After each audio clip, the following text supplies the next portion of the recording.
This is The Opinions, a show that brings you a mix of voices from New York Times Opinion.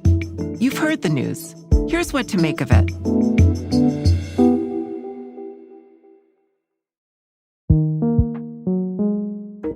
I'm David Leonhardt, an editorial director in New York Times Opinion. This week, I'm here with two of my colleagues, Emily Bazelon and Binyamin Appelbaum. Thanks for being here. Thanks for having us. Great to be here. Emily, Binya, and I have been in an ongoing conversation and a bit of a friendly debate about the deals that colleges are making with the Trump administration. As we're taping this on July 31st, Columbia, Brown, and Penn have all agreed to deals, and Harvard and some other colleges may soon. I find this issue to be more complicated than some of the other big questions about how Americans should respond to the Trump administration. It's not clear to me that the colleges have done something wrong by agreeing to these settlements. Today, we're going to dig into these tough questions. Emily, I want to start with you because you've been following this story for a while. You wrote a piece for the New York Times Magazine at the protests at Columbia. So can you step back and give us a sense of what led to the agreements that these schools have made with the White House? Yeah, sure. So, lots of listeners will remember that after October 7th and the beginning of the war in Gaza, protests against Israel and in favor of Palestinian rights broke out at lots of campuses across the country and really became a galvanizing cause for a lot of progressive college students. And they took different forms at different schools.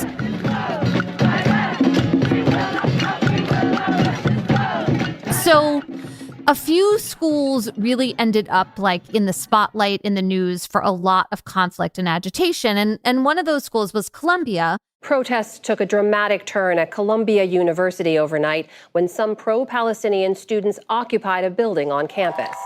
Protesters unfurled a banner and dedicated the building to Hind Rajab, a 6-year-old who died in Israel's war against Hamas. Columbia was an early target for this kind of wave we've seen of the administration freezing hundreds of millions of dollars of research funds at certain universities to say to them, in the name of stopping anti-Semitism, we are going to prevent you from doing all this medical and scientific research.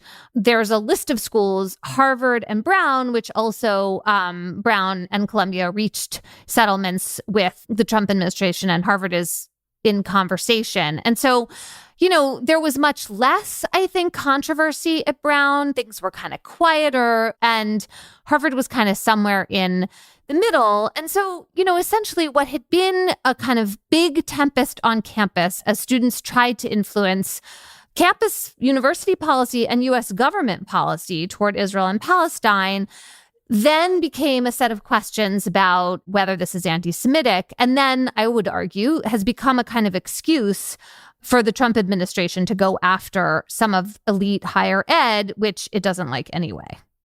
And I think that broader point is really important, that clearly the sort of forcing mechanism here has been the war in Gaza and the protests in response to it. But it feeds into this general sense, which has some basis in truth, which is that universities are very progressive places and conservatives really don't like a lot of what happens at elite universities. And so this isn't just about the war. It is about the war, and it's also about other things. And all these debates we've had as a society, I assume, Emily, you think that's a fair characterization. Yeah, absolutely. And I think it's telling that while anti-Muslim sentiment was part of the protests, and a lot of Muslim students also have reported feeling less sense of belonging at their schools and a sense of Islamophobia, the Trump administration hasn't focused on any of that. The kind of excuse here, and I would argue the weaponization, has all been about anti-Semitism. Okay, so Binya, give us a sense for what these deals are. What have they agreed to? So the deals differ by institution, but Columbia's deal basically has 3 parts. The first is a payment to the federal government of $200 million over the next 3 years. The second part is a set of commitments to alter existing policies in various ways. And the third is a set of commitments around monitoring. Those pieces are different at Brown. There's a $50 million payment that's going toward workforce development rather than the Treasury Department. And in Penn's case, the deal is narrower still. It's just focused on issues around trans participation in athletics. What all of the deals share is that the administration has succeeded in extracting concessions from the universities in exchange for a promise to restore existing research funding and to allow them to apply for new research funding going forward. And it's interesting to me when you go through that list, a lot of that has nothing to do with the war in Gaza. Or anti-Semitism. Absolutely. Or anti-Semitism. And, I guess if I were telling this story, I'd actually start before the war in Gaza because, it seems to me that, Donald Trump and his allies have had universities, particularly elite universities, in their crosshairs for a long time. They think these schools are admitting the wrong people, educating them in the wrong way, using their influence in society in ways that are detrimental to the goals of the Trump administration or its view of what America should be. They want to remake these institutions. And I think the protests against the war in Gaza presented themselves as a convenient excuse and an opportunity to take action against a set of institutions that they would have found another way to attack if it was not this one. So let's start with what I think is our area of agreement, which is the way the Trump administration is going about this is wholly inappropriate. That if the Trump administration wanted to start civil rights investigations of these schools for not taking anti-Semitism seriously enough or for violating the Supreme Court's ruling on affirmative action, there are established processes for doing that, and the administration could do that. That's okay. The problem here is they've made a bunch of accusations against these schools. They've completely ignored or bypassed the established processes for doing it. And they've essentially held up the schools and said, if you don't do all these things and give us this money and agree to this, we are going to make your lives miserable. And so that the way the Trump administration is doing it is just really wrong. I think we all agree about it, but my guess is, Emily, you also have some kind of more specific thoughts from your background in covering the law about why it's so worrisome. I do agree. And I also think it's just really important to back up a little bit and think about all of the guns that the government is training on some of these schools, especially Harvard. So it's $2.2 billion of frozen research funds. It's also threatening the school's tax-exempt status and potentially accreditation and a fraud investigation and the visas of international students. So the problem for the schools is that the government has so much leverage over them that it's really hard to imagine how they can continue in their current forms as these major research institutions without, in some ways, making an agreement with the government. And whenever you see a government have this kind of overweening power and be able to kind of force the sort of settlements we're seeing, then you kind of worry about the underlying values here and the power imbalance. And it's really this question of disproportionate punishment that I think is important and worth dwelling on. And what we see here are these huge cuts to funding across the board. And then also, as I was saying, these other kinds of legal threats the schools are under. And that is an impossible posture for the schools. And so, I think that then leads us to what to me are the hard questions. I think the law firms that folded to Donald Trump, and just to back up for a second, Donald Trump threatened law firms with executive orders that had some similarities to the threats he made toward universities. He said, I won't let your lawyers work with federal investigators, which is a really big problem for a law firm.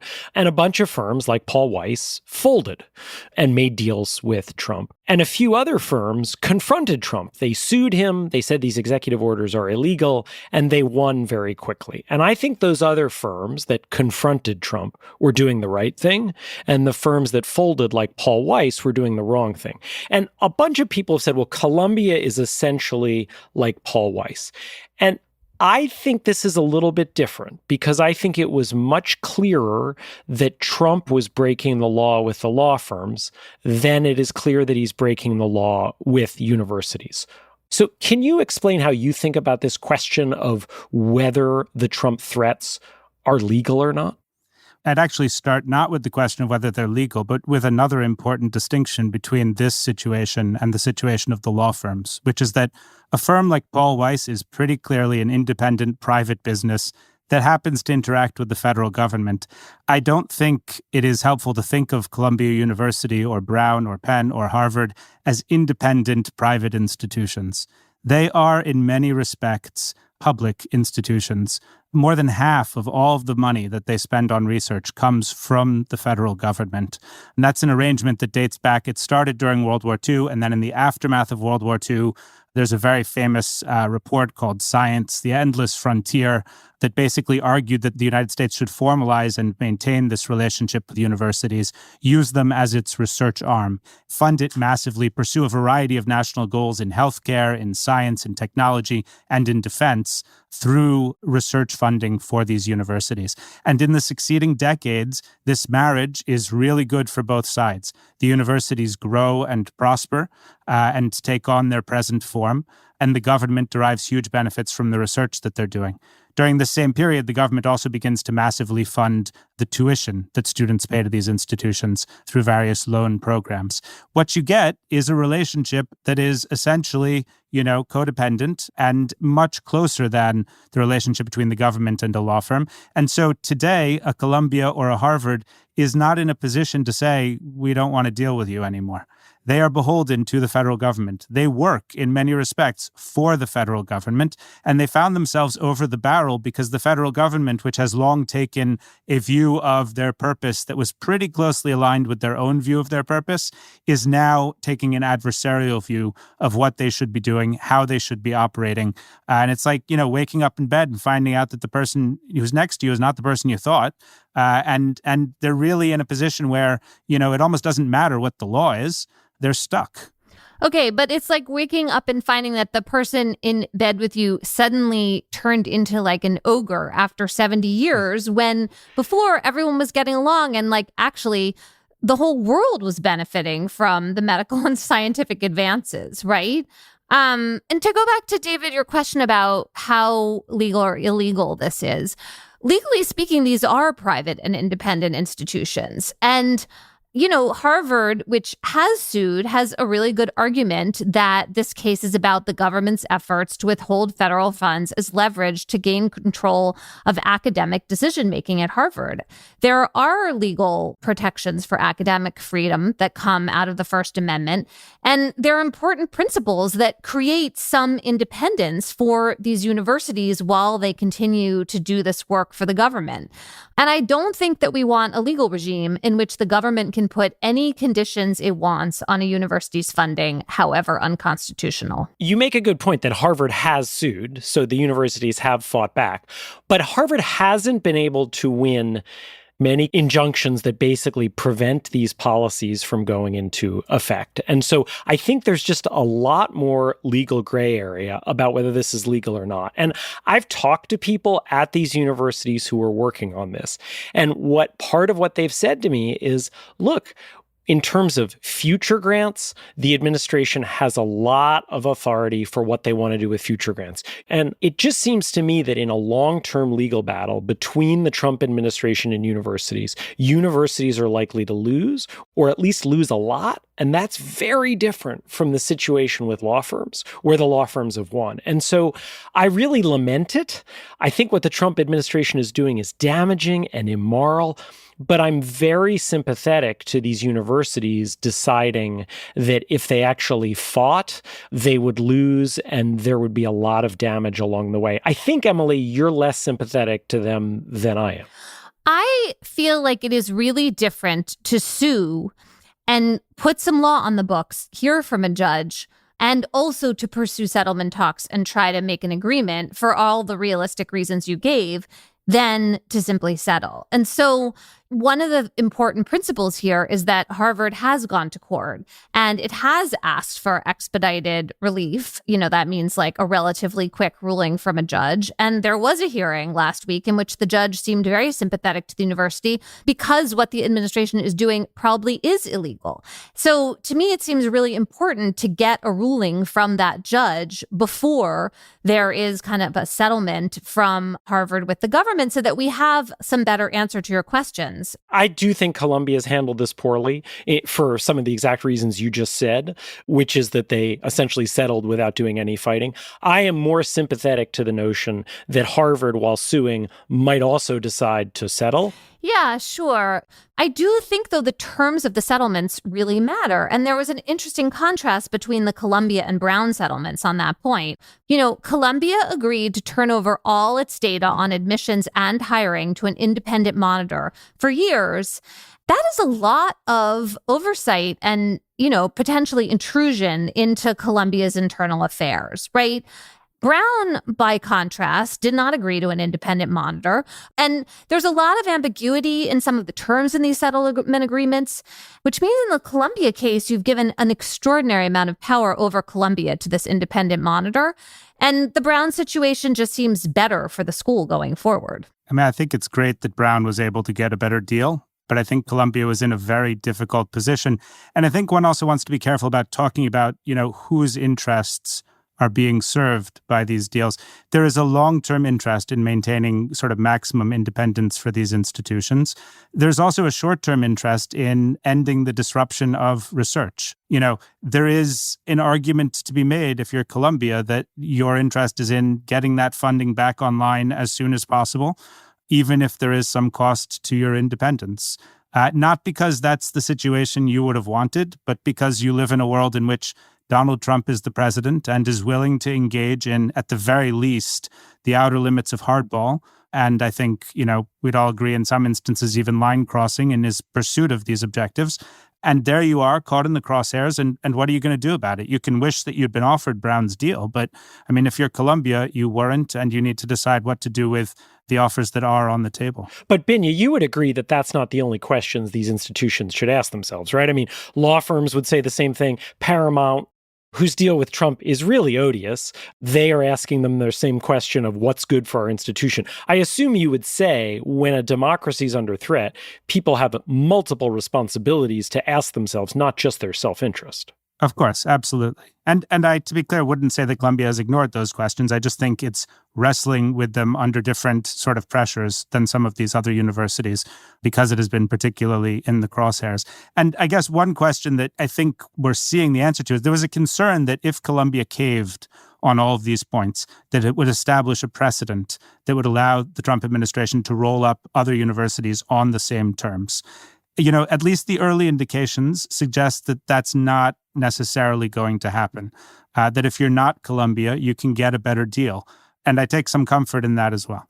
Yeah, I mean, we'll have to see what happens. I just feel like suing and also trying to settle is different from not going to court at all, especially when you're thinking about setting precedents and how this is going to play out more broadly in a moment in which, like, civil society is an incredibly important bulwark against the democracy just crumbling and falling apart. And I know that sounds dramatic, but it is a moment of high drama in the United States. And when you talk to people who have looked closely at what happened in places like Hungary and Russia, this really important role that universities and law firms and companies play when democracy is under threat, like there couldn't be anything more crucial, really. And it can mean taking a real hit and some real pain in the short term with a kind of uncertain medium or long term payoff. I just think that if we don't get some law on the books, some findings from a judge about the school's legal arguments here, that is going to be a real problem for all of us, really. Let's end by looking forward on two different things. And Emily, you've actually alluded to both of them. So the first is this data that Columbia is going to have to give to the federal government, which I assume means it'll become public, about their applicants and their accepted students in terms of grade point average, in terms of test scores, and in terms of race. And this really gets to this, I mean, multi-decade fight over affirmative action in the United States. And I think this is going to be a big deal. Emily, you have written in depth about affirmative action. You've followed the cases at the court. Why is this release of data, not just for this one deal, but for the larger debate, important? I mean, I'll answer briefly, but I really want to hear what you think, because this is a subject you have lots of expertise about. We've never had public the kind of data we're talking about here from elite schools, right? And it is going to be about race and ethnicity and not about all the other kinds of preferences that schools give, like athletics and legacy and, you know, gender, all of which we know are happening. The other thing I worry about a lot is that by having all this public, you put the schools in a position where if they do admit Black students or hire faculty of color, they're going to know it's under special scrutiny. And I worry about a kind of chilling effect there where you go beyond making sure that people are being treated fairly and you actually are making it hard for the schools to have racial and ethnic diversity, which is a really important part of the schools and also something that if we lose it, we're going to be actively discriminating against people of color again in admissions and hiring. So, David, how much do you worry about all of that with this data going public, and what else are you seeing here? I'm sympathetic to the argument from conservatives that there is now a law that says schools can't use the old version of affirmative action. And I think many conservatives suspect that schools are cheating. Maybe it's not just conservatives who suspect that. I think many people suspect that.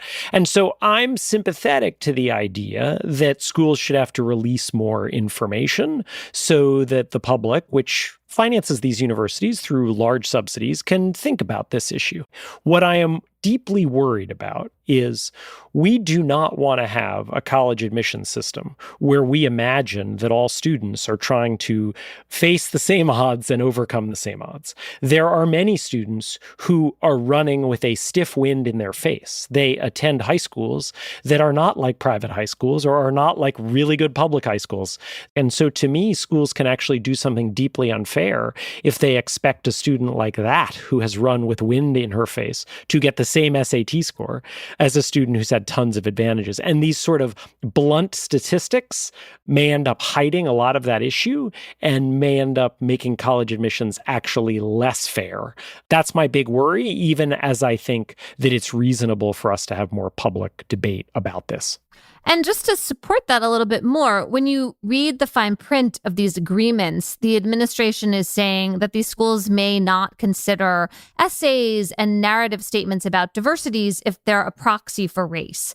And I'm just honestly not sure how to read that in light of the Supreme Court ruling that ended race-based preferences that you were talking about, right? Because the court left open having essays about adversity or celebration of your life that could include talking about your race and or ethnicity. And it seemed in that leaving open that there was still a way for schools to value the particular experience that students of color, Black and Latino students bring, and also the hardship that they can experience that is related to race.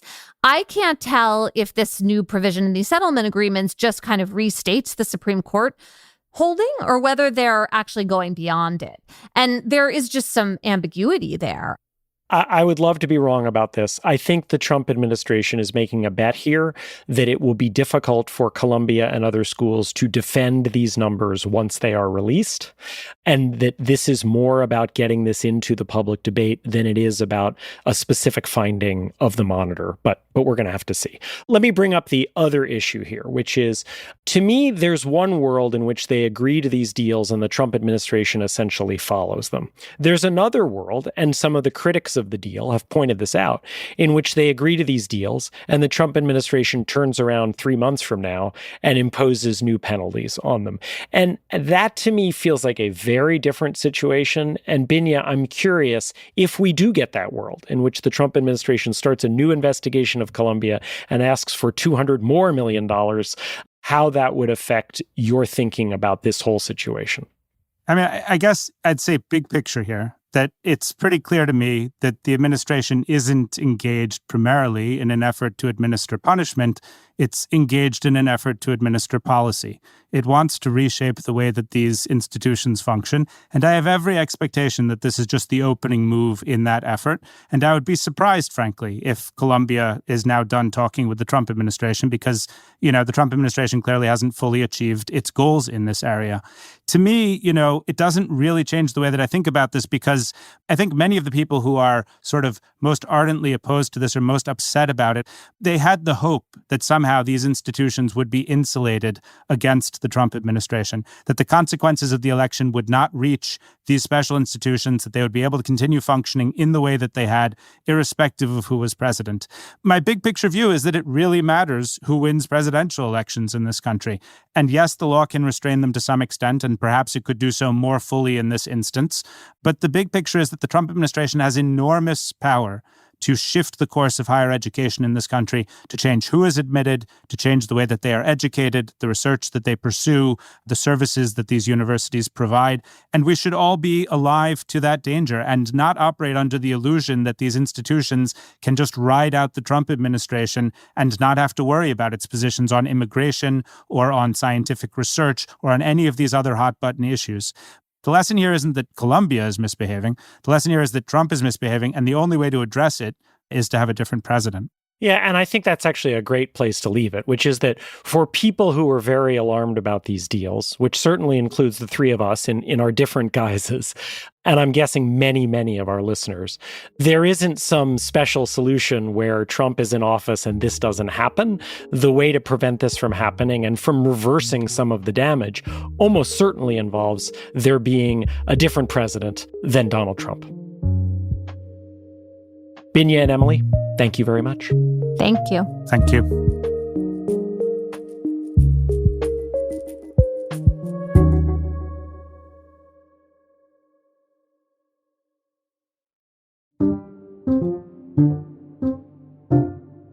If you like this show, follow it on Spotify, Apple, or wherever you get your podcasts.